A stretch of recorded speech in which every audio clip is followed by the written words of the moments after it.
জামাই ষষ্ঠীর ব্রতকথা। জয় মা ষষ্ঠী। পুরাকালে এক ব্রাহ্মণী বাস করত।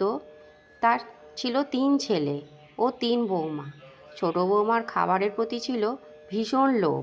ভালো ভালো খাবার রান্না করে রেখে দিলে সে সেগুলো লুকিয়ে খেয়ে নিত, আর তাকে জিজ্ঞেস করলে সে বাড়ির পোষা বিড়ালের ওপর দোষ চাপিয়ে দিত। জ্যৈষ্ঠ মাসে ষষ্ঠী তিথিতে ব্রাহ্মণী অরণ্য ষষ্ঠী পালন করবে বলে ক্ষীর, মিষ্টি, পায়েস রান্না করে রেখে স্নানে যাওয়ার আগে ছোটো বৌমাকে বলল, বৌমা, আমি স্নানে যাচ্ছি, দেখো খাবারগুলো যেন কিছুতে মুখ না দেয়। শাশুড়ি মা যেই চলে গেল স্নানে, ছোটো বৌমা তার লোভ সামলাতে পারল না। ছোটো বৌমা মিষ্টি, পায়েস, দই সব খাবলে খাবলে খেতে শুরু করলো, আর একটু দই নিয়ে বিড়ালের মুখে লাগিয়ে দিল। ব্রাহ্মণী স্নান সেরে এসে দেখলো খাবারগুলো সব খাবলানো। সে তখন ছোটো বৌমাকে জিজ্ঞেস করলো, বৌমা, খাবারগুলো এরকম অবস্থা কে করলো? ছোটো বৌমা বলল, আমি একটু অন্যমনস্ক হয়েছিলাম, আর সেই সময় ওই বিড়ালটা এসে খাবারগুলো নষ্ট করেছে। ওই দেখো না, ওর মুখে দই লেগে আছে। এই বলে বিড়ালকে 2-4 ঘা মেরে তাড়িয়ে দিল। বিড়ালটা ছিল মা ষষ্ঠীর বাহন। সে তখন মনের দুঃখে বনে গিয়ে অরণ্য ষষ্ঠীর কাছে তার দুঃখের কথা বলতে লাগলো। মা ষষ্ঠী সব কথা শুনে বলল, না, এবার ওই ছোটো বৌমাকে শাস্তি দিতেই হবে। কিছুদিন পর ছোটো বৌমা গর্ভবতী হলো। 10 মাস 10 দিন পর ছোটো বৌমা চাঁদের মতো দেখতে এক ছেলে হলো।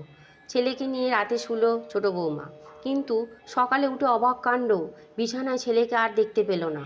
ব্রাহ্মণী ও তার ছোটো বৌমা ও বাড়ির সকলে মিলে নানান জায়গায় ছেলেকে খুঁজতে লাগলো, কিন্তু কোথাও ছেলেকে পেল না। ছোটো বৌমা 7 ছেলে ও 1 মেয়ের জন্ম দিল, কিন্তু প্রত্যেকবারই সেই একই অবস্থা হলো। পাড়ার সকলে বলল, ছোটো বৌমা কোনো এক মানবী নয়, ও রাক্ষসী। নিজের সন্তানদেরও খেয়ে ফেলে, ওকে আর বাড়িতে রাখা যাবে না। এই বলে বাড়ি থেকে তাড়িয়ে দিল।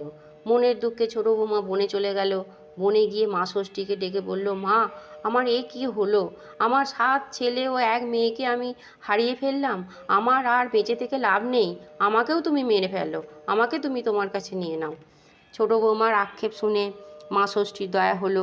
মা ষষ্ঠী তখন এক বুড়ির রূপ ধরে ছোটো বৌমার কাছে এলো এবং তাকে বলল, তোর আসল পাপের কথাগুলো বল।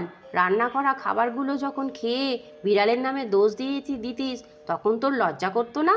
ছোটো বৌমা তখন বুড়ির পায়ে পড়ল এবং বলল, কে মা তুমি? আমার অতীতের কথা তুমি কি করে জানলে? বুড়ি তখন বলল, আমি মা ষষ্ঠী, আর তুই আমার বাহনকেই তোর দোষের ভাগিদার করেছিস, তোর ক্ষমা নেই। ছোটো বৌমা বলল, মা গো, তুমি আমায় যা বলবে আমি তাই করব, আমার সন্তানদের তুমি ফিরিয়ে দাও। মা ষষ্ঠী বলল, যা, ওইখানে একটা বেড়াল মরে পচে গেছে, ওর ওপর 1 হাঁড়ি দই ঢেলে দিয়ে সেই দই তোর জিভ দিয়ে চেটে আবার হাঁড়ি ভর্তি কর, তবেই তোর সন্তানদের আবার ফিরে পাবি। ছোটো বৌমা তক্ষুনি ছুটে গেল, 1 হাঁড়ি দই পচা বেড়ালের গায়ের ওপর ঢেলে দিয়ে জিভ দিয়ে চেটে চেটে আবার হাঁড়িতে ভরে নিয়ে এসে মা ষষ্ঠীকে দেখালো।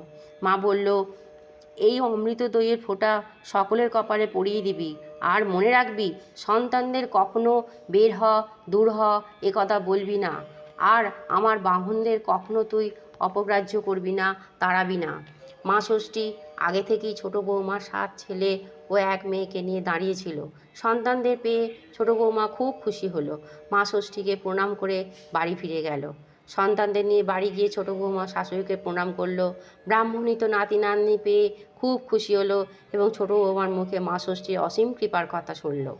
কিছুদিন পর নাতি নাতনিদের বিয়ে দিল। পরের বছর জ্যৈষ্ঠ মাসের ষষ্ঠী তিথিতে ছোটো বৌমা অরণ্য ষষ্ঠী বা জামাই ষষ্ঠীর ব্রত পালন করলো। জামাই বাড়িতে আসতে জামাইয়ের কপালে ও তার 7 সন্তানের কপালে ফোঁটা দিয়ে এলো দইয়ের। দিকে দিকে মা ষষ্ঠীর এই অসীম কৃপার কথা ছড়িয়ে পড়ল। শুরু হলো অরণ্য ষষ্ঠী বা জামাই ষষ্ঠী। এখানেই ব্রতকথা সমাপন হলো। জয় মা ষষ্ঠী।